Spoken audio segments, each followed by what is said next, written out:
Hello, welcome to another episode of The High Ground, powered by Premier Companies. And today I do not have a co-host, but I've got a special guest in the podcast room, Mr. Mark McKinney, CEO of Jackson County REMC. Mark, how are you today? Good. How are you? Doing awesome. Doing great.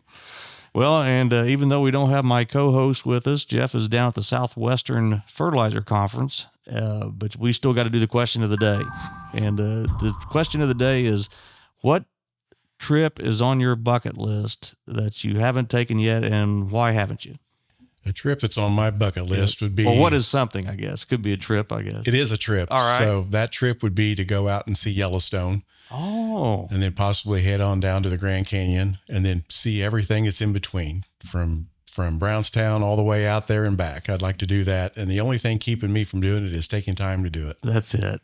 I mean, do you camp, or do you have a camper or anything like that? I do not. No. That's probably better. Just like to do a road trip and head out and be able to do whatever we want, whenever we want. That would be nice. I tell you, that would be the Grand Canyon. It is bigger than you think it would be. Once you see it, it's like one of those where you can't really focus on it because it's so big. It's like you have no depth perception. Mm-hmm. And I thought you could wave at people on the other side. And I was in the Marines out in Southern California, and we got a chance to see it. And I mean, I was like, wow, could not believe how huge it was. Mm-hmm. But that's good. Mine would be I'd really like to go to Israel.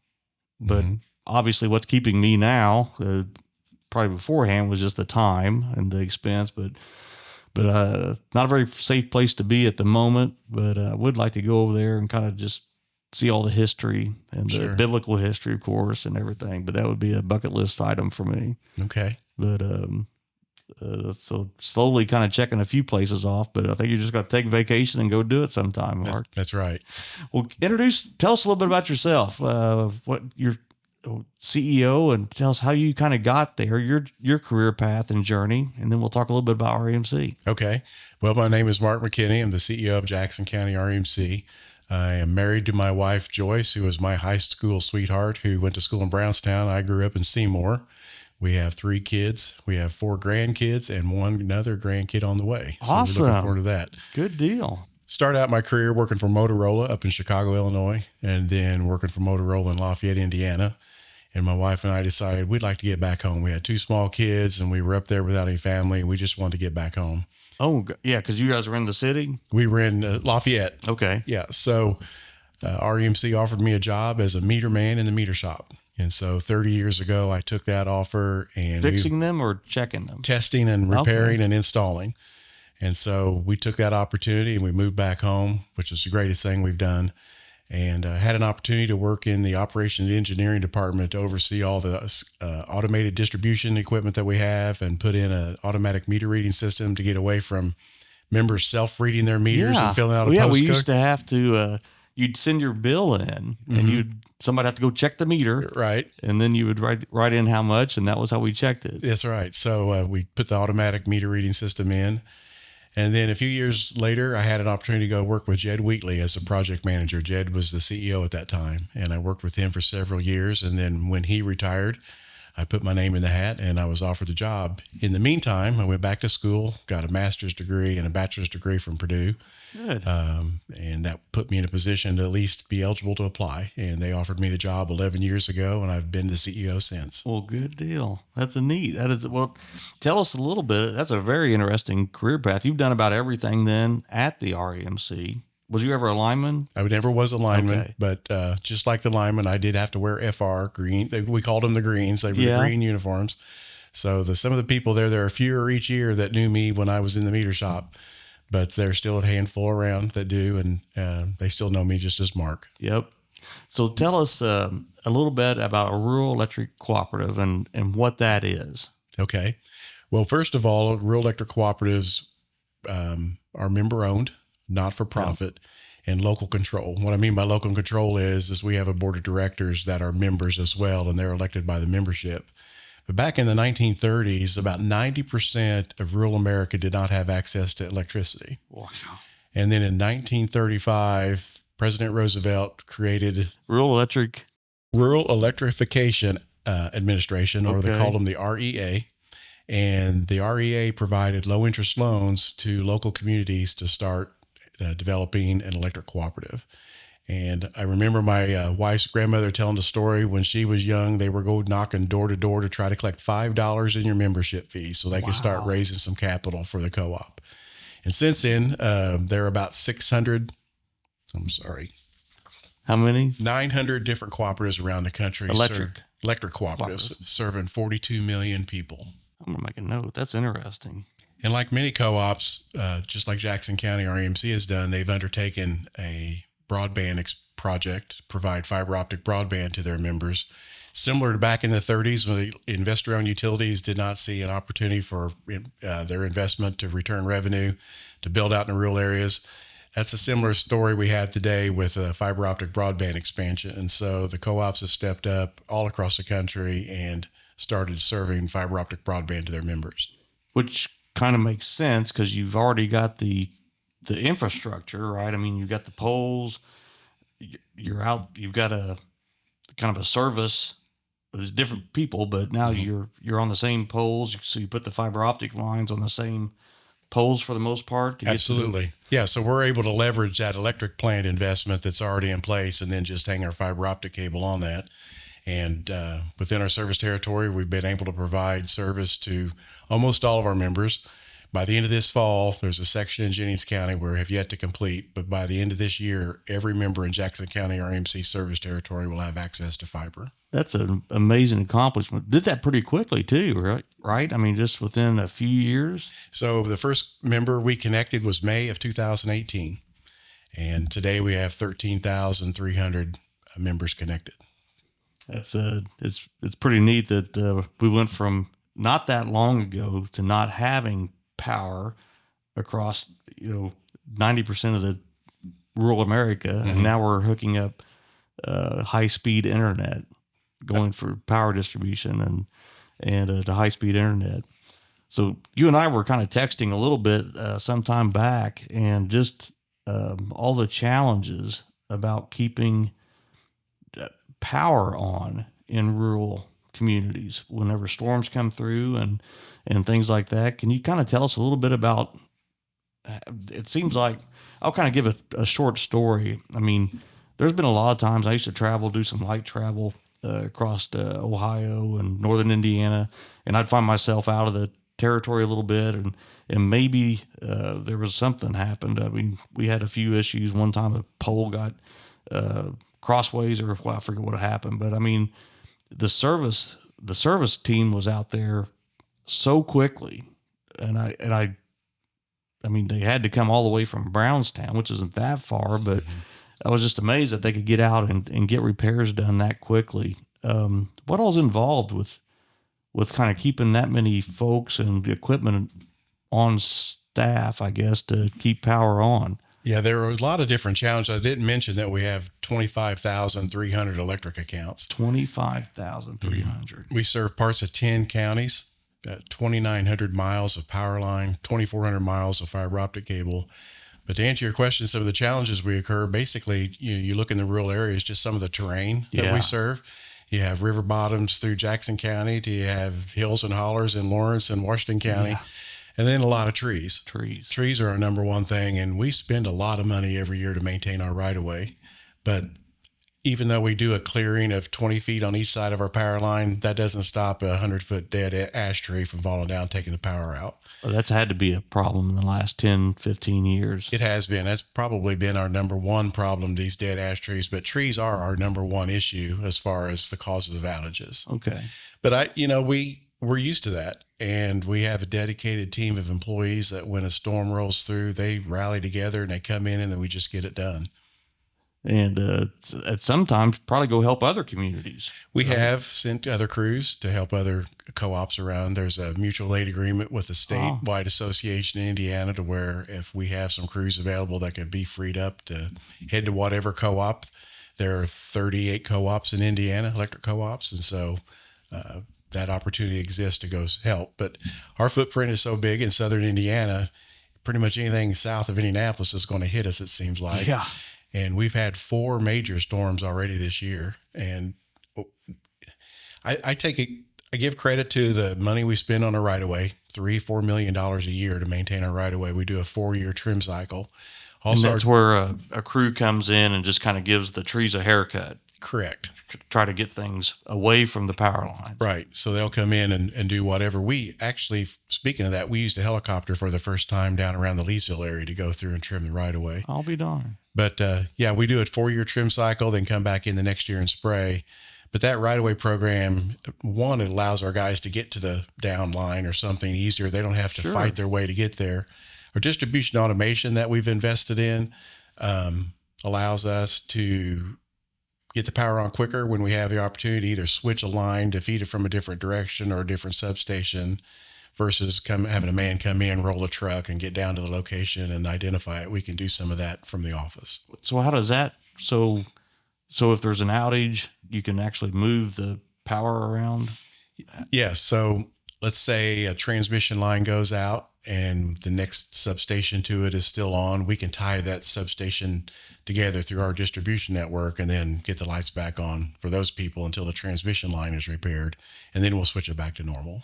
That's remarkable. And of course, so we take it for granted. We take the electricity for granted. And then whenever it's not on, we've all experienced, you go into a room and the power is off, but you still, it's such a habit to switch the light on.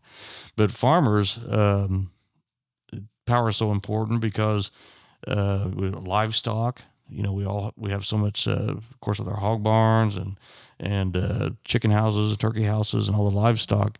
And a lot of farmers almost all of them would have their own backup generators in case of emergencies where they can keep the water going and stuff.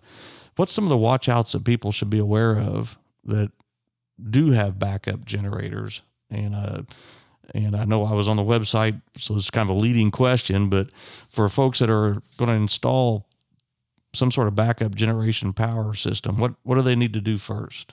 They really should contact us. Yeah. The key to that is we offer products, whether it be at a residential level or at a commercial level or a farm level, where we could put in generator transfer switches. So those generators do not backfeed on our lines and impair the safety of our linemen out there doing the work, because that'd be the last thing you'd want is to backfeed and our guys come through and think the line is dead, even though they test and ground and everything. Someone fire a generator up and cause an injury or a life-changing event. Oh, yeah. That's the biggest concern is just to make sure it doesn't backfeed. Yeah, because that could happen so quick. Mm-hmm. And so the main thing is whether your farm or your household is just to get your REMC involved, get your power company involved, and let them know what you're doing and what kind of switch you're going to be putting on. You got folks that'll help. Absolutely. All right. Absolutely. Well, that seems like I know now. People may not know where their power comes from. So where does our electricity in these 10 counties? Where does the most of it come from? So we buy our power from Hoosier Energy. They're located in Bloomington, Indiana, and they're a cooperative as well. They're our generation and transmission cooperative. So they own the generating resources or have the purchase power agreements with different providers, and then the transmission line to get it to our distribution substations, and then we take it from there. Okay. I have some statistics here. While you're looking at, yeah. So that would be kind of like, so they're a cooperative. That'd be kind of like a regional cooperative. So Premier Ag is farmer member owned also, and then we also have memberships or ownership in regional cooperatives. So does REMC own a member of in some sort of way? Is that how that works with the ownership? Just like what you explained, we're one of the 17 members of Hoosier Energy. Okay. So 16 co-ops are in Southern Indiana, and then there is one co-op in Illinois. But you had asked about where the power comes from. In 2023, 60% of our power was generated by coal, 31% by natural gas, and then 9% from renewable sources. In 23. Mm-hmm. So recently, just this year, Hoosier Energy purchased a gas generation facility up by South Bend.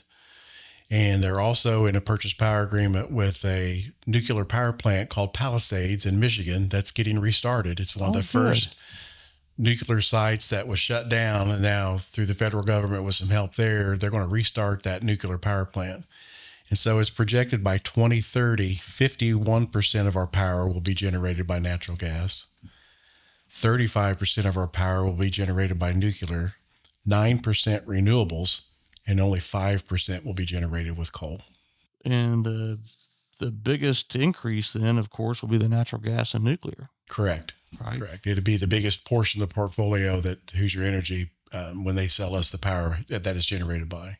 And I'm not an expert by any means, but nuclear seems to be the cleanest, other than storage of the byproduct, the waste of some kind, which it always seems kind of interesting to me that you could have aircraft carriers and submarines that were nuclear powered, but it seems like we could put those facilities or build a small one or something.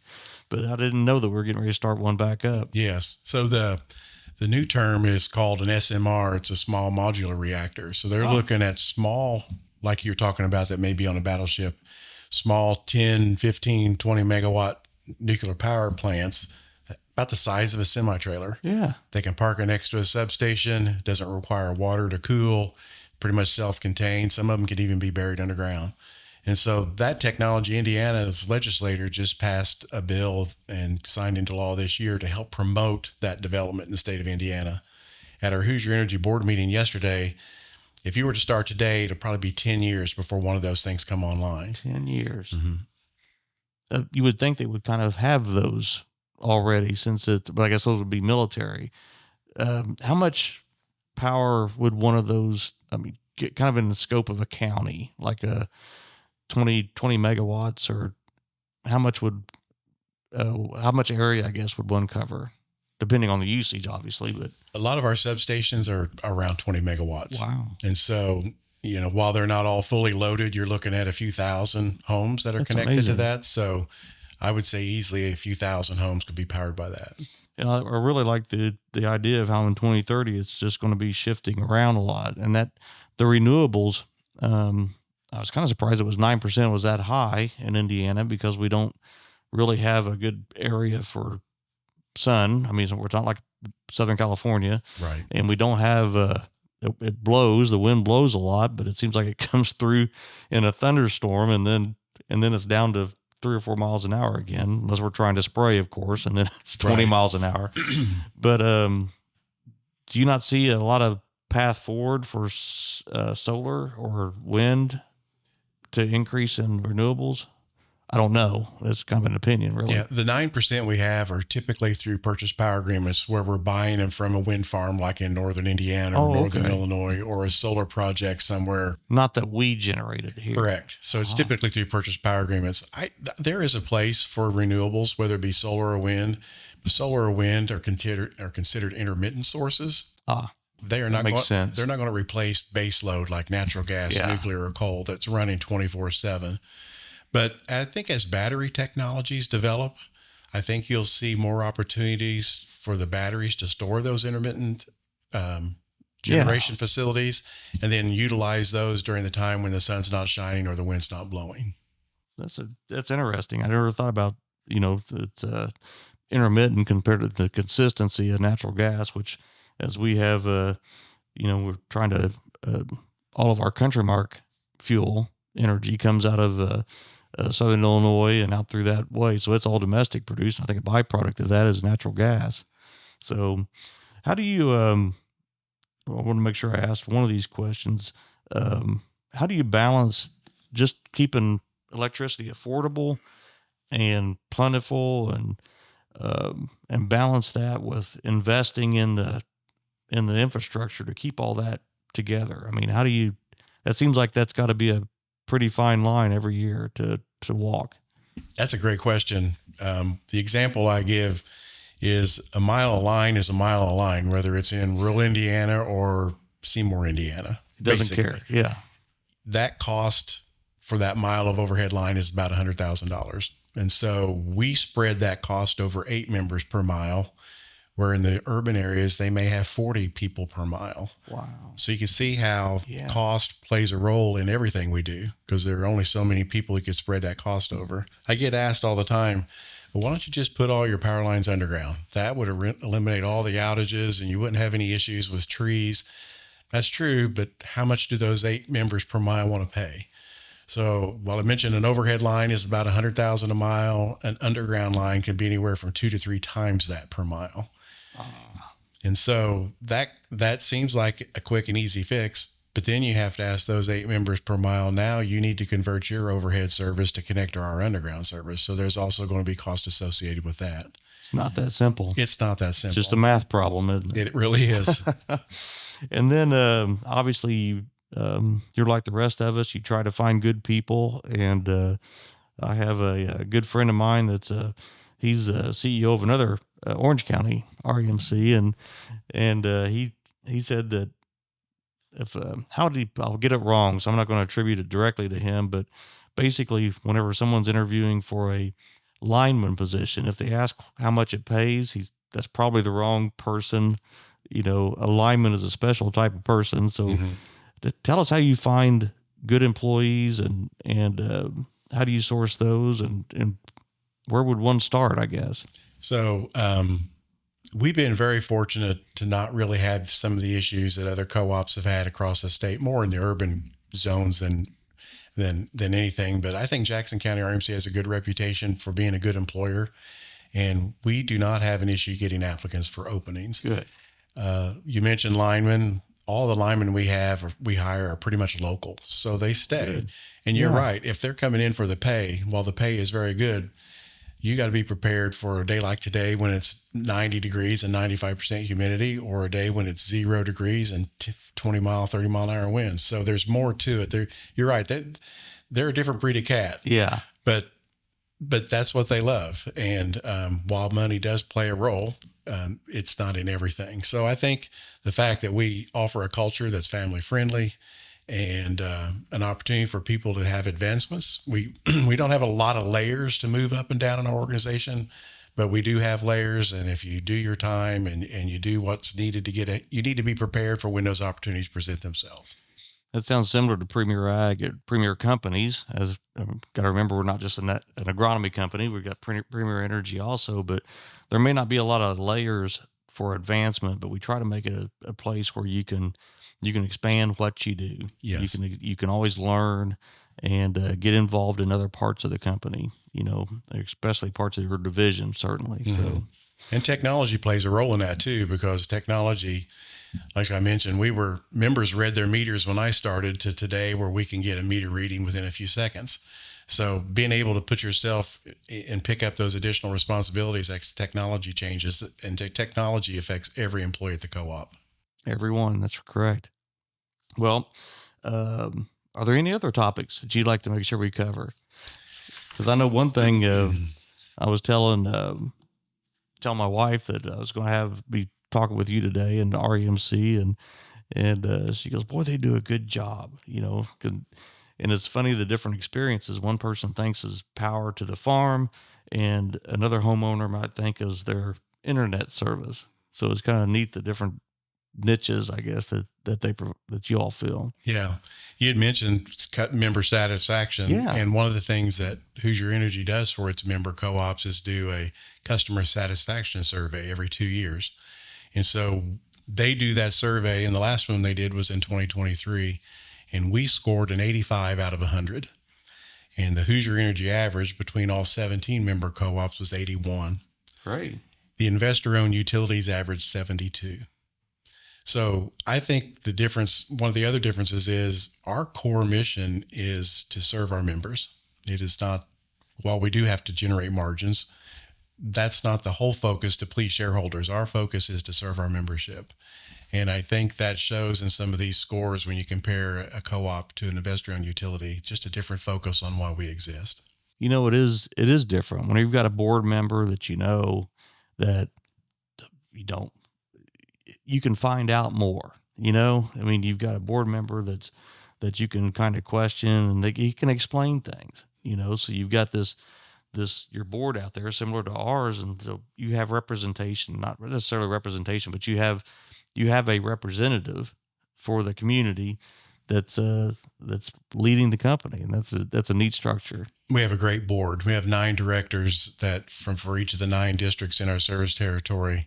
every year, 3 of those directors are up for election for a 3-year term. And so we have one director that we're going to recognize at our annual meeting Thursday who's served 50 years as a director. And so boy, he has seen some changes. He has seen a lot of changes, and but he's on top of it and he loves it, and you know him very well. So looking forward to giving him a plaque and recognizing him Thursday night at our annual meeting. That's awesome. I'll have to tell him congratulations. Mm-hmm. All right. If there's not anything else, Mark, I don't know, we're going to think of something as soon as we get off, but we can have you back. I know Jeff, my co-host, would sure like to have been in on the conversation. He always asks some really good questions that I don't think of, but really appreciate you joining us today and keeping the power on and all the folks at REMC, keeping the power on to all the farms and the households throughout our territory. Well, you're welcome. And I do have one comment, if that's okay. Sure. You'd asked what was I most proud of during my tenure at Jackson County REMC. Yeah. And, you know, while I'm proud of a lot of the technology enhancements we've made through automatic meter reading and distribution automation, I have to say what I'm most proud of is in 2017 when our board decided to do a fiber optic broadband project. And that was going out on a leap of faith. We were one of the first few co-ops in the country to take that step. And here we are today after 2024, we actually had positive margins 7 years ahead of schedule. And so, and it's already in the black. It's already, well, we still have negative overall margins. Sure, yeah. If you look at your operating revenue and everything for the 1 year. But the fact that I mentioned every employee was affected by this fiber optic project, that they all came together. I told them this is going to be hard. Yeah. And every employee there stepped up and made this happen. So I give what I'm proud of are how the employees stepped up and we deployed a project that is changing members' lives. You know, I should have thought of this, but I talked to other friends, you know, in Ohio and you know, Minnesota, other parts, and everyone's out in the middle of nowhere, right? I mean, our network of folks, we all live out in the country, and I try to tell them that we got a fiber optic line that runs right down. They're like, "How? What?" You know, and we are fortunate and take it for granted because there's so many places in the country where there is no internet access. There's barely any cell phone coverage. Correct. And it's just, that's really neat that in 2017 and then to have it, how many members are on your fiber optic service now? Do you know? Out of the 20,000 some members, we have 13,300 that's taking service. Over half of the members. Now 64%, I believe, is what the number was. That's amazing. Awesome. All right. Well, Mark, thank you for joining us today, and we appreciate it and appreciate you keeping the lights on. And that's another episode of The High Ground, powered by Premier Companies. Thank you all very much.